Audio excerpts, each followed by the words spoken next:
Estamos en contacto con Antonio Menéndez de Zubillaga. Él es jefe de la misión de la Oficina de la Alta Comisionada de las Naciones Unidas para los Derechos Humanos. Hace una semana, La Razón publicó un informe del Comité de Derechos Humanos de la ONU sobre los derechos humanos en el país. Y hacía varias observaciones y una de ellas nos llamó la atención. Bolivia, como Estado, no cumple con la condena a los presuntos implicados en la violación de derechos humanos y la violencia en 2019, la violencia postelectoral, caracterizada especialmente por las masacres de Sacaba y Sencata. 2 años, Rubén. 2 años. Don Antonio Menéndez, buen día. Le saluda Rubén Atahuichi desde La Razón Radio por Radio Monumental, junto a mi compañero Marco Ibáñez. ¿Cómo está? Bienvenido. Muy buenos días, Rubén y Marco. Mucho gusto y un saludo especial a todos sus oyentes. A ver, este informe no tuvo mucha cobertura más que en La Razón. Ahí sí que nos vamos a echar flores, don Antonio. Un informe que lo publicamos en La Razón, obviamente concentrándonos en la violencia y la violación de derechos humanos de 2019, en aquella crisis postelectoral. Obviamente el informe tiene varios ítems, por ejemplo, relacionada a minorías, a poblaciones indígenas, a violencia contra la mujer, a casos de feminicidio y otros elementos. ¿Nos puede contar un poco, en resumen, de qué se trata este informe? Pues con muchísimo gusto. Yo creo que sí, que es muy interesante encuadrar el informe en los mecanismos de protección y de seguimiento a las obligaciones internacionales que tiene el Estado colombiano, que se hace de manera regular. Este no es el único en los últimos tiempos que se ha evaluado. Este no es el único comité. Hace poco lo hizo el Comité de Derechos Económicos, Sociales y Culturales y también el Comité contra la Tortura en noviembre del año pasado. Sí. El Comité de Derechos Humanos es un comité de expertos que vigila la implementación del Pacto Internacional de Derechos Civiles y Políticos. Este comité de expertos son 18 expertos de diferentes nacionalidades, cada uno tiene una nacionalidad, incluido hay latinoamericanos, Chile y Paraguay, pero también hay africanos y europeos, pero incluso también asiáticos. Es decir, que tiene una naturaleza fundamentalmente internacional y que tiene una fundamentación técnica. Por eso son expertos internacionales. Y estos expertos se eligen cada cierto tiempo. Lo que me parece interesante de este informe es que hacía 10 años que el Estado boliviano no reportaba sobre cómo estaba implementando las obligaciones del pacto, que había ratificado ya en 1982. Este, por lo tanto, es un informe que engloba todo lo que ha hecho el Estado colombiano desde 2011 y, por lo tanto, tiene un gran contexto. Obviamente, se centra en aquellas cuestiones un poquito más contextuales, pero tiene la importancia de ser el cuarto informe después de 1982 y, por lo tanto, engloba todos los aportes y cómo la manera en la cual el Estado ha cumplido estas obligaciones desde 2011. Ya, de estos hechos de violación de derechos humanos o el resguardo de los derechos humanos, obviamente a nosotros como medio de comunicación nos ha llamado mucho la atención el hecho de que el informe señale claramente de que no hay condenas sobre los hechos de violencia de 2019. ¿A qué se refiere con esta conclusión el informe? El informe trata en varios apartados la situación de 2019 y 2020. Lo hace en el marco, por ejemplo, del uso de la fuerza, cuando se produjeron manifestaciones en el 2019 en el que resultaron graves violaciones a los derechos humanos, no solamente como lo había identificado el grupo de expertos de la CIDH, el GIEI, sino también nuestra propia oficina y otras entidades internacionales. Lo hace, por ejemplo, en el marco de que la represión de los conflictos sociales se hizo de manera desproporcionada, y que eso trajo como consecuencia una violación de los derechos, no solamente en términos de afectaciones a la integridad personal, sino también incluso detenciones arbitrarias y muerte en algunos casos. Esto es lo que señala el informe como de preocupación, no solamente por el hecho de que no haya que sigan muchas de las cosas que ocurrieron en la impunidad, que las víctimas no hayan sido reparadas, sino también que los mecanismos de utilización de la fuerza para reprimir ciertas situaciones de conflictividad social hayan sido desproporcionados y excesivos. Ahora, cierto, de noviembre de 2019 a 2022 han pasado más de 2 años y todavía las investigaciones no avanzan, a pesar de que hay investigaciones que pueden ser sustentos, como del Grupo Interdisciplinario de Expertos Independientes, el GIEI, la misma CIDH o la misma Alta Comisionada para los Derechos Humanos de la ONU. ¿Usted cree que hay mucha diferencia política, mucho conflicto político que impide avanzar en estos procesos? El informe dice que no hay condena sobre estos hechos, por ejemplo. Exactamente. Y lo que es muy importante, primero, que todas las informaciones de carácter internacional pueden servir para contextualizar, pero luego es necesario hacer una investigación a profundidad y concreta sobre cuáles son los elementos para llegar a los estándares judiciales necesarios y si encuentran los jueces que se ha cometido algún tipo de violación, pues que haya una condena. Lo que es importante es mantener, y es otro de los aspectos que señala también el informe, la independencia de la justicia. Es despolitizar este asunto. No se trata de si hay conflictividad o polarización política, sino se trata de justicia, se trata de derecho. Se trata, por ejemplo, en el caso de las víctimas, de cuáles son las afectaciones a sus derechos que han sufrido, cuál es el daño que ha sufrido y cuál es, en términos de justicia, la necesidad de administrar las condenas para evitar que eso se repita y, sobre todo, para que los culpables puedan pagar su pena. Antonio, la observación que hace Naciones Unidas es sin duda preocupante. 2 años y más, no hay condenas, no hay aplicación de justicia, como usted bien lo decía. ¿Qué está pasando? Falta de voluntad política, se ha politizado, no hay condiciones de la justicia boliviana. ¿Qué está pasando? Pues, yo creo que realmente las explicaciones son complejas, no hay una única razón.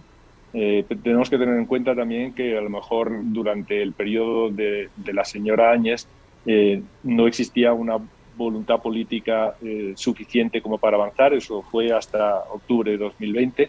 Desde octubre de 2020 pues ha habido algunos intentos por parte del Estado boliviano y por parte del gobierno, pero que no son suficientes, obviamente.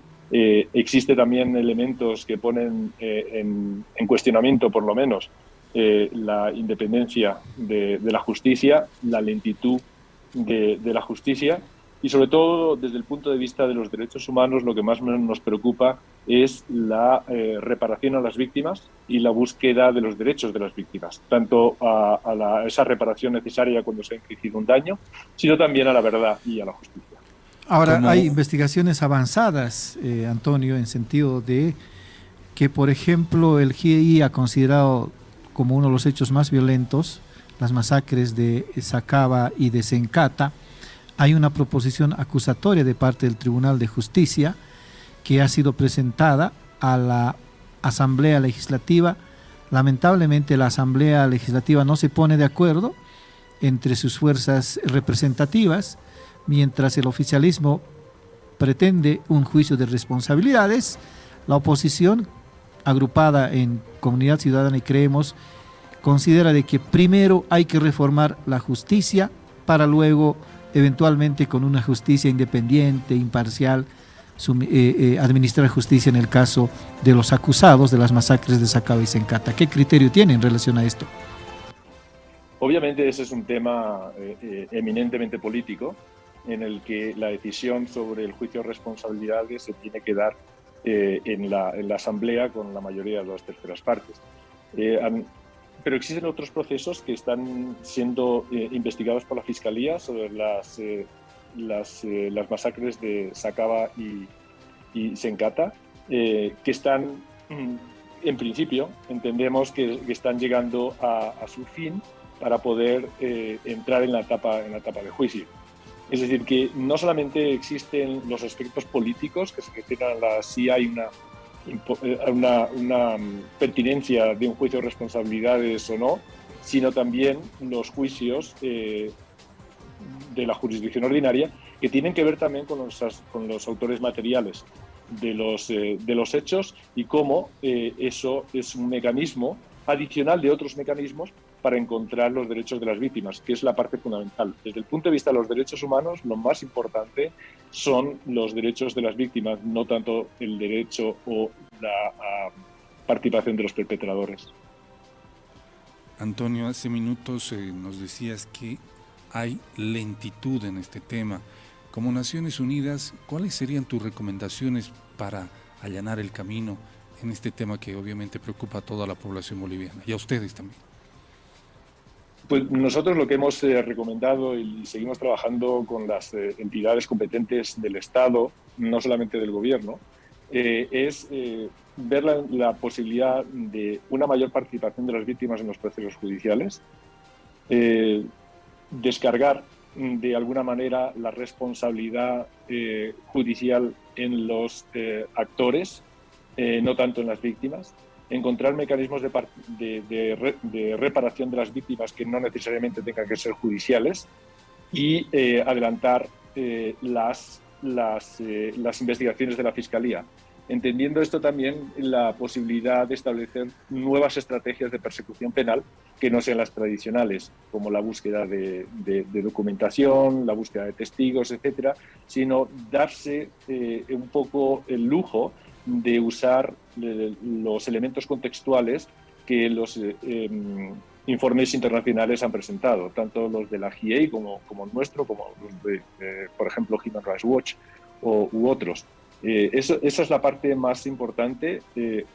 Obviamente tienen otros elementos que son contextuales, como por ejemplo es todo el proceso de la reforma a la justicia, pero la reforma a la justicia no se puede parar. Uno no puede decir no dejo de administrar justicia hasta que se reforme la misma. Entonces, este es un proceso que tiene que llevarse de manera paralela.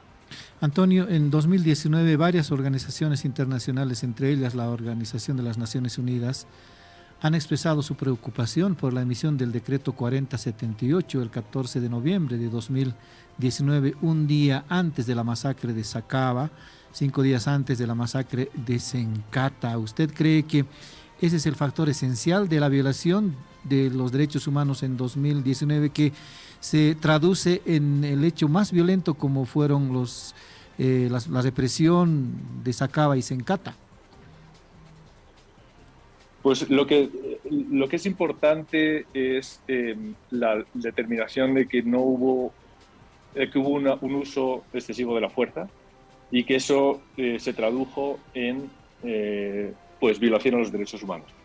Asimismo, existieron también situaciones en las que las fuerzas de seguridad no ejercieron su labor de protección y, por lo tanto, tanto personas que estaban involucradas en las manifestaciones en la calle como personas que no tenían nada que ver acabaron sufriendo una afectación a sus derechos. Esos dos son los elementos principales que nos parece a nosotros más importante: el uso desmedido de la fuerza y la falta de actuar para proteger a la población. Ahora, ese decreto obviamente ha sido firmado por personas que en su momento ostentaban el poder: Yanine Áñez, su gabinete y otras autoridades que acompañaron el proceso de transición en el país. ¿Tocará a ellos también responder por esta violación de derechos humanos? Yo creo que es importante que todas las autoridades respondan cuando existen violaciones a los derechos humanos, sobre todo las autoridades políticas, porque al fin y al cabo es la responsabilidad del desarrollo de la acción de gobierno. Ellos son el Estado, las autoridades son los responsables de la obligación de proteger de promover y de respetar los derechos. Eso sin perjuicio de que también se identifiquen a las personas, los ejecutores materiales de las violaciones.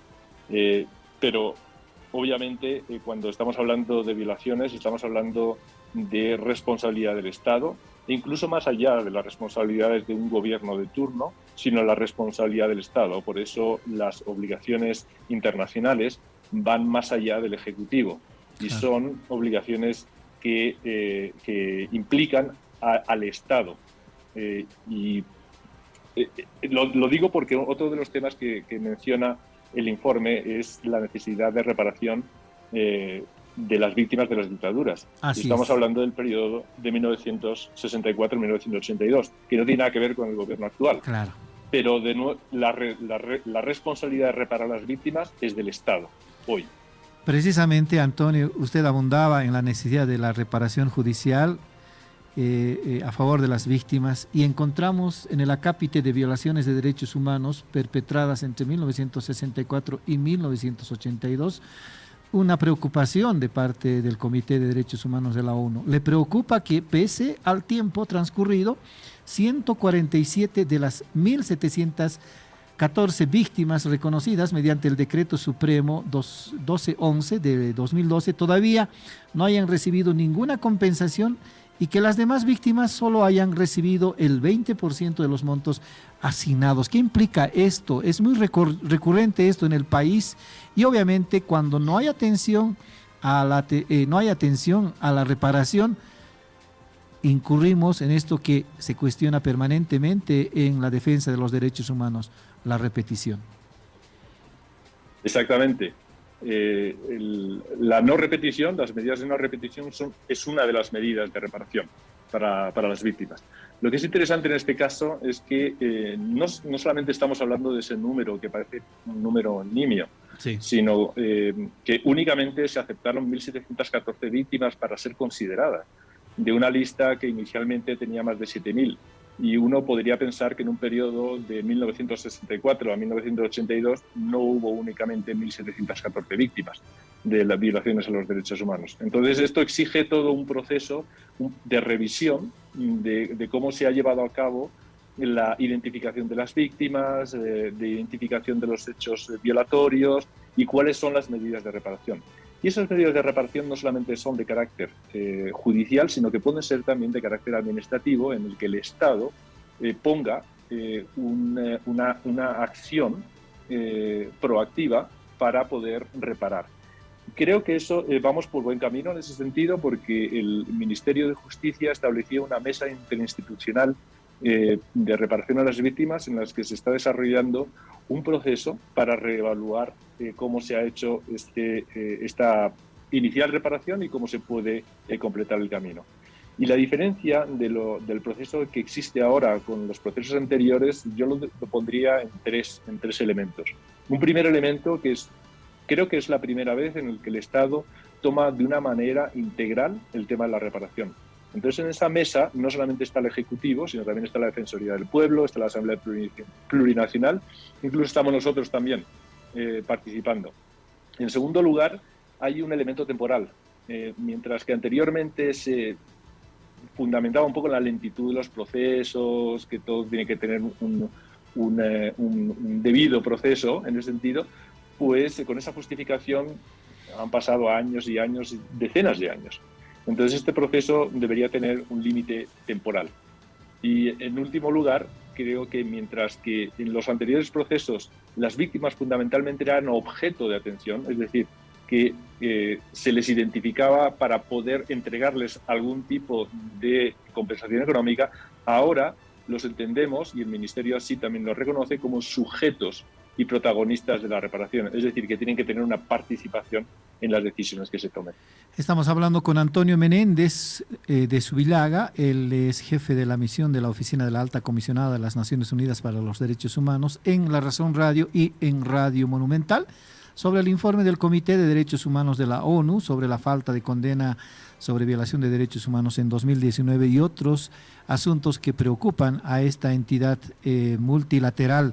Antonio, El informe también reconoce la conformación de la Comisión de la Verdad, sin embargo, también lamenta que no tenga continuidad su trabajo en adelante a partir de las investigaciones sobre la violación de derechos humanos durante las dictaduras en Bolivia. La Comisión de la Verdad, el establecimiento de la Comisión de la Verdad fue un hecho muy importante y desarrolló un trabajo, creo que bien interesante. Las recomendaciones pueden ser muy útiles para favorecer los derechos de las víctimas. Pero como otros mecanismos también de protección de derechos humanos de carácter internacional en el pasado, es un trabajo incompleto y sería muy interesante poder encontrar los recursos para terminar ese trabajo y que ese trabajo no solamente se haga al interior de esa comisión con una serie de comisionados y con un grupo cerrado, sino que sea de conocimiento público y que eso se traduzca en medidas de reparación que también son importantes, como el establecimiento de lugares de memoria o el recuerdo de lo que pasó, más allá de lo que pueda establecerse judicialmente. Ese es un tema de la Comisión de la Verdad que a nosotros nos parece muy importante porque también contribuye a la reparación de las víctimas. Ahora hay otros ítems también en el informe, por ejemplo, la igualdad entre el hombre y la mujer. ¿Qué criterio encuentra necesario de atender en esto el Comité para los Derechos Humanos de la ONU, Antonio? Pues muy principalmente lo que establece, lo que recuerda un poco el informe es la necesidad de buscar esta igualdad entre hombres y mujeres y eliminando todos los estereotipos de género sobre los roles y las responsabilidades de unos y otros, tanto en la familia como en la sociedad, pero también buscando soluciones, por ejemplo, para evitar la violencia política contra las mujeres. Hemos visto recientemente que se habían recibido un gran número de renuncias de mujeres electas debido a situaciones de violencia. Entonces, el informe que hace el Comité de Derechos Humanos, que de alguna manera recoge también al parte de las conclusiones y las observaciones que habían hecho otros mecanismos, es de poner un poco más énfasis en no solamente tener una buena narrativa en lo que se refiere a la igualdad de género, sino que se aplique efectivamente y que se vaya también a aquellos grupos de mujeres que están en una situación de mayor vulnerabilidad, como por ejemplo son algunas concejalas electas en algunos departamentos, en algunos municipios alejados, en los que están sufriendo violencia política. Ahora, al comité le preocupan las informaciones que señalan que las personas lesbianas, gays, bisexuales, transgénero e intersexuales continúen sufriendo discriminación y violencia, incluyendo asesinatos. ¿Qué elementos se encuentra en esto el comité? Esto está fundamentado en el derecho a la identidad de género, que es un derecho que es importante porque es uno de esos derechos que ha sido puesto más en la agenda internacional a partir de las víctimas mismas.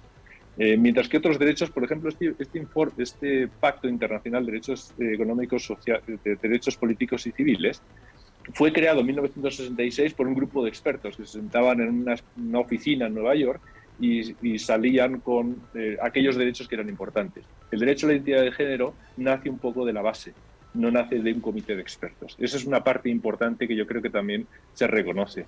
Recientemente la Defensoría publicó un informe sobre cómo se están llevando a cabo la implementación de la ley que permite la igualdad de mujeres transexuales o transgénero, etc.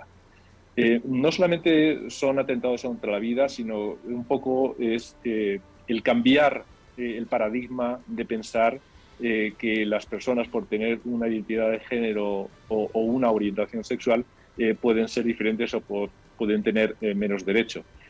Nosotros hemos estado trabajando con el registro civil, por ejemplo, para poder implementar los cambios de nombre en el registro cuando se produce pues el ejercicio de este derecho a la identidad de género. y hacerlo no solamente en términos generales, en los centros urbanos, etcétera, donde a lo mejor es más sencillo, sino también yendo a los lugares que son más complicados, en los que la gente puede tener menos acceso a sus derechos, como por ejemplo son en los centros penitenciarios. Y junto con el registro civil, pues hemos podido ir a centros penitenciarios para poder llevar a cabo ese cambio de nombre y además establecer medidas junto con las autoridades penitenciarias de un mayor respeto, un respeto diferenciado con referencia a estas personas.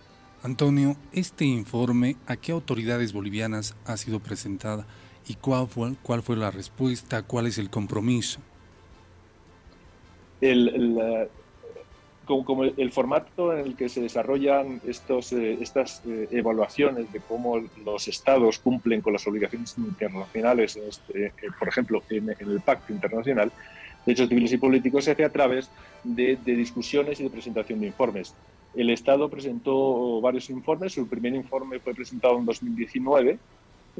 Luego hay otro informe sobre preguntas concretas que hace el comité, que fue presentado más recientemente, y luego hay un diálogo personal que estuvo encabezado por el ministro de Justicia y Transparencia Institucional, el señor Lima. A pesar de que, pero esta es una responsabilidad del Estado, entonces la responsabilidad y las observaciones que aparecen no solamente están orientadas al Ministerio de Justicia, sino a todas las entidades del Estado. Por eso habla, por ejemplo, de tortura, de libertad de prensa, de pueblos indígenas, de racismo o de violencia contra las mujeres o contra cualquier otro grupo en situación de vulnerabilidad, como los niños y como las niñas. Entonces está orientado fundamentalmente a todas las entidades del Estado que tengan algún nivel de responsabilidad en lo que se refiere específicamente a las obligaciones que están establecidas en el Pacto Internacional de Derechos Civiles y Políticos. Muy bien, Antonio, gracias por la deferencia que ha tenido con La Razón Radio y Radio Monumental de hablarnos sobre el informe del Comité de Derechos Humanos de la ONU en relación a Bolivia. Un abrazo, pues. Muchísimas gracias y un saludo a sus oyentes. Gracias. Era Antonio Menéndez Zubilaga. Él es jefe de la misión de la Oficina de la Alta Comisionada de las Naciones Unidas para los Derechos Humanos, abundado en el informe que tiene varios acápites, Marco. Ha sido presentado el 30 de marzo este informe